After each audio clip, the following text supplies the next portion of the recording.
Toutes et à tous, bienvenue sur Échec et Maths. Et aujourd'hui, nous allons continuer à apprendre l'espagnol. Donc, pour rappel, l'espagnol se joue avec la suite de coups suivantes: E4, E5, cavalier F3, cavalier C6 et fou B5. Donc voilà, dans la vidéo précédente, nous avons regardé la variante avec cavalier F6, donc la berlinoise. Et aujourd'hui, nous allons regarder la variante avec A6, qui est très similaire à celle avec cavalier F6, qui est nommée la variante Morphy. Donc ici, les blancs, ils ont deux choix. Soit on va prendre le cavalier, soit on va faire x4. Donc on va regarder les deux cas. Si on fait prend C6, les noirs vont forcément prendre du pion D, parce que malgré le fait que ramener un pion vers le centre est toujours recommandé, cette fois-ci, on va prendre du pion D pour une raison très intelligente. Parce qu'en fait, dans ce cas-là, notre pion, le pion E5, il est attaqué. Et une fois que les noirs reprennent du pion D, la prise en E5, elle n'est pas possible.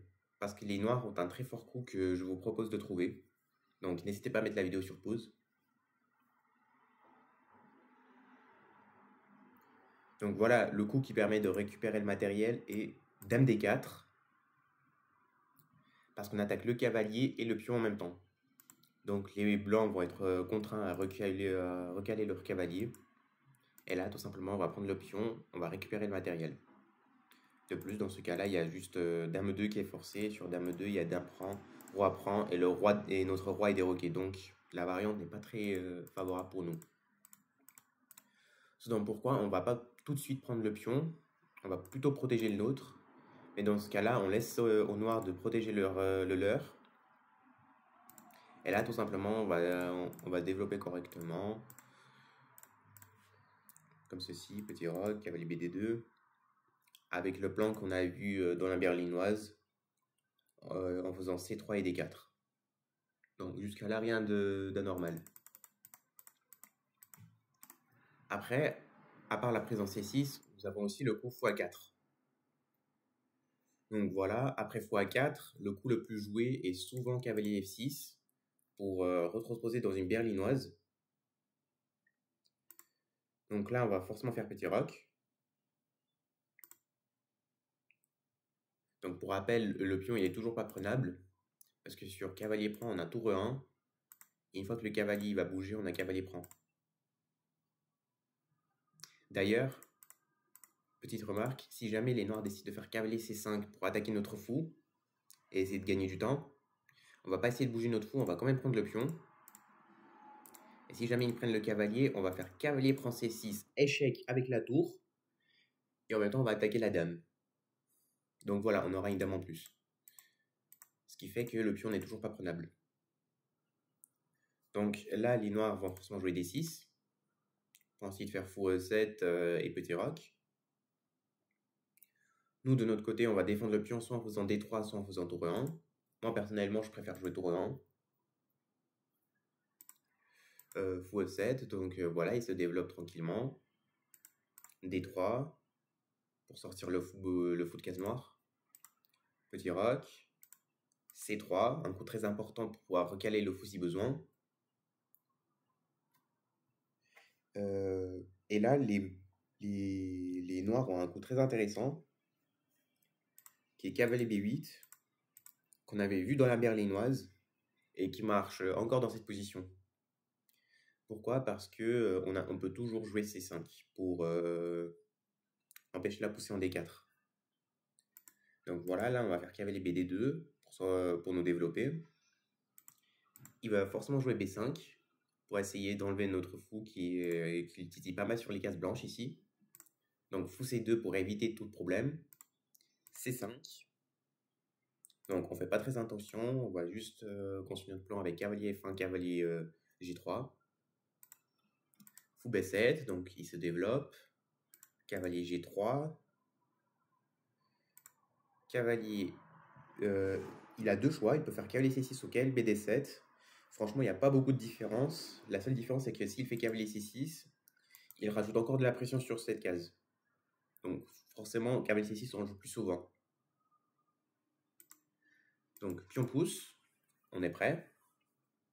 Et maintenant, vu qu'on avait vu, comme on avait vu la dernière fois, sur pion prend, cavalier prend, les noirs vont se créer un pion isolé. C'est donc pourquoi la prise, elle n'est pas très favorable pour eux. C'est donc pourquoi ils ont un autre plan qui est de redonner de la vie à ce fou. Parce que si on compare le matériel, les deux cavaliers, ils sont équivalents. Ce fou est légèrement mieux que celui-ci parce qu'il tape sur un pion adverse alors que le nôtre, il tape sur notre pion. Mais bon, ça, c'est pas très grave. En revanche, ce fou-là, par rapport à ce fou-là, il est vraiment pourri parce que, ok, ce fou-là, il est mal placé, mais il pourra facilement se développer en G5, par exemple. Alors que celui-là, il a même pas de case. Les tours, elles sont équivalentes, les dames aussi. La sécurité des rois est identique. La structure de pions, il y a un îlot de pions de chaque côté et il n'y a pas de structure dégradée. Donc pour l'instant, le seul problème des noirs, c'est essayer de redonner de la vie à ce fou. Donc c'est pour ça qu'ils vont jouer tour E8 dans le but de faire fou F8, G6 et fou G7. Donc on va jouer avec les blancs et vous allez voir la position vous-même. Donc on va faire fou 3 par exemple pour nous développer. Il va faire fou F8. Donc à première vue, le fou il a l'air pas mal, enfin très mal placé. Donc en fait, son idée avec G6 fou G7, il va le permettre de mieux le placer. Donc là, ce qu'on peut faire, c'est essayer de bloquer son fou de case blanche parce qu'il est un peu dangereux. Donc j'imagine que son cavalier, il va le mettre en... D'ailleurs, ce qu'il peut faire, c'est de refaire cavalier B8 et le mettre en D7 après. Donc ça, c'est pas une idée bête. On va sortir notre dame. G6. On va ramener nos tours. Fou G7. Donc voilà, il termine son plan. Et là, ce qui serait intéressant, c'est essayer de créer du jeu sur l'aile dame. En faisant par exemple B3. Dans le but de faire C4, faire prise, pion prend, et ouvrir la colonne B pour pouvoir jouer dessus. Donc là, les noirs, forcément, de leur côté, ils vont terminer leur développement. Cavalier BD7, logique. Nous, on va pousser notre pion. Je pense pas que les noirs ont trop le choix de prendre ou ne pas prendre, parce que s'ils ne prennent pas, c'est nous qui allons prendre.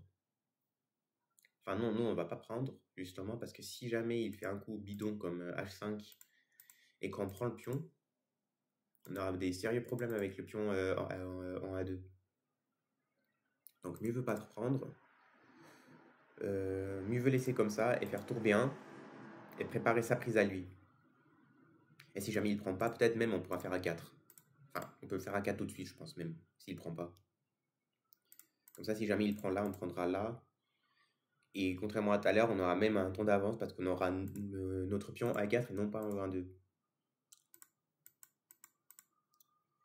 Donc je pense qu'il ferait mieux de prendre. Puis on prend. Il va développer sa dame quand même. Et là, ce qu'on peut faire, c'est directement balancer notre tour sur la colonne ouverte en faisant tour B8. Donc on exerce une pression sur le fou. Tour B1, tour B8, logique. Il conteste la colonne parce qu'une colonne, c'est la seule colonne qui est ouverte. Et c'est d'ailleurs là où vont jouer les tours, parce qu'il n'y a pas d'autre colonne ouverte où une tour serait plus ou moins active. Donc, tour B8, c'est un coup vraiment logique. Ce qu'on peut faire, c'est aussi donner de la vie à ce fou de case blanche, parce que il est emmuré par ses propres pions. Et franchement, là, si on devait comparer ce fou-là et ce fou-là qui sont tous les deux emmurés, celui-là, il est légèrement mieux, à mon goût. Parce que lui, au moins, il sert à la défense du roi. Et il permet de solidifier le roc. Alors, ce qu'on peut faire pour redonner de la vie à ce fou, c'est de faire x4. Pour le mettre sur une diagonale ouverte, où il va être monstrueux, parce qu'il va contrôler des cases blanches que ce fou-là ne contrôle pas. Et d'ailleurs, il va clouer ses tours vis-à-vis du cavalier. Donc là, c'est pas mal. Et je pense que la position va continuer dans cet esprit-là. Essayer de mieux développer ses pièces, mieux replacer ses pièces, pardon, afin d'avoir plus de jeu. Et d'ailleurs, il y a une petite règle aux échecs qui est importante, c'est quand la position est fermée, plus les pièces vont s'échanger, plus elle va devenir légère. Pourquoi? Parce que si jamais les noirs, admettons, ils font fou B8, x8, pardon, on échange les tours, les tours C7. Je vais faire des coups bidons hein, juste pour montrer la position quand toutes les pièces seront échangées. Tour prend, dame B7, dame prend, fou prend, cavalier prend. On voit que dans les deux côtés, il y a moins de pièces, ce qui fait que nos pièces ont plus d'espace pour bouger, ce qui donne de la mobilité. En revanche, la finale, il faut savoir la jouer parce que à 99% des finales, elles sont théoriques. Et si on ne connaît pas la théorie, on risque d'être en grande difficulté. Parce qu'une personne qui connaît les finales, forcément, elle va mieux jouer qu'une personne qui ne les connaît pas. Parce qu'elle va être obligée de tout calculer et de tout prévoir, alors que ça, aux échecs, c'est limite impossible. On ne peut pas tout contrôler, comme dans la vraie vie. Donc voilà, on va revenir un petit peu en arrière. Et on va faire un petit résumé de la Murphy. Donc, l'espagnol, c'est avec fou B5.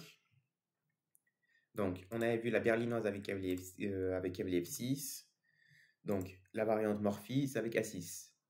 A6, on a vu que si jamais on prend le cavalier, les noirs ont tout simplement pion prend et ce pion est empoisonné. On ne peut pas le prendre tout simplement parce qu'après, il y a dame D4 qui attaque le cavalier et le pion et qui permet aux noirs de récupérer leur pion en moins.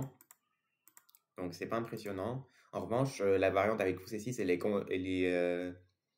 est entièrement jouable. C'est juste qu'il n'y a pas beaucoup d'ambition juste après. Donc, la position elle va être plus ou moins égale. Fou D6, D3, cavalier F6, fou G5. Voilà, petit roc, cavalier BD2 ou cavalier C3 même.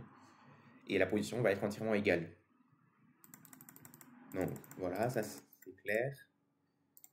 Sur A6, son deuxième coup possible c'est x4. Et sur x4, cavalier F6, on transpose dans une berlinoise. Avec un mélange d'ordre de coups. Mais ça c'est pas vraiment grave. D6, on défend le pion. D'ailleurs, on peut aussi faire fou7. Ça n'a pas beaucoup d'importance parce que dans tous les cas, on va jouer les deux coups. Enfin, les noirs vont jouer les deux coups. Donc D6, tour 1 ou D3, c'est entièrement jouable aussi. Fou7, D3, petit roc, cavalier BD2. Donc il peut faire cavalier B8 tout de suite, mais il peut aussi faire B5, ce qui serait plus malin de son côté. D'ailleurs, ce qu'on peut faire, c'est que l'espagnol, c'est une ouverture libre. C'est-à-dire que c'est une ouverture où mélanger quelques coups ne va pas avoir beaucoup d'importance sur la structure de pion ou de la partie en elle-même. Par exemple, là, une fois qu'on fait cavalier BD2, au lieu de faire cavalier BD2, on peut faire C3. Ce qui serait d'ailleurs plus intelligent parce que si jamais il fait B5, on a tout de suite fou C2. Alors que si jamais on fait cavalier BD2, qui est la ligne principale, on peut être vite titillé par des coups comme B5 ou B3. Et là, il a du cavalier A5 au lieu de faire cavalier B8. La case, elle est un peu plus intelligente. Et là, son idée, c'est d'échanger son cavalier contre notre fou. Ce qui est meilleur pour lui, bien sûr, parce que notre fou, sur cette diagonale-là, il est monstrueux. Donc voilà, on fait C3. Comme ça, B5, fou C2. Cavalier B8, donc logique. Cavalier C5. Chacun va réaliser son plan de son côté. Fou B7, cavalier G3, cavalier C6, voilà. Nous, on est prêt à pousser, on pousse. Et lui, bah, on a vu ce qui se passait de la variante berlinoise de la dernière fois. Si jamais il prenait, il allait finir avec un pion isolé. Donc voilà, je résume un petit peu ce qui va se passer. C'est que, en fait, le but des blancs, ça va être d'échanger un maximum de pièces. Alors que le but des noirs, ça va être de les conserver afin de pouvoir protéger le pion et avoir du dynamisme après. Parce que de manière générale, quand on a un pion isolé, ce pion isolé, il donne de l'espace. Donc là, c'est un peu particulier parce que le pion n'a pas beaucoup avancé. Mais si jamais le pion il serait plus avancé, par exemple, il serait en D5 ou en D4, ce pion, il serait un élément clé de l'attaque des noirs. C'est pour ça que les blancs, ils préfèrent échanger les pièces et les noirs les garder. Donc, je vous montre vite fait la position, ce qui se passerait si, une fois qu'on aurait tout échangé. Donc, prise, fou prend. Donc, voilà. On va vite tout échanger. Hop.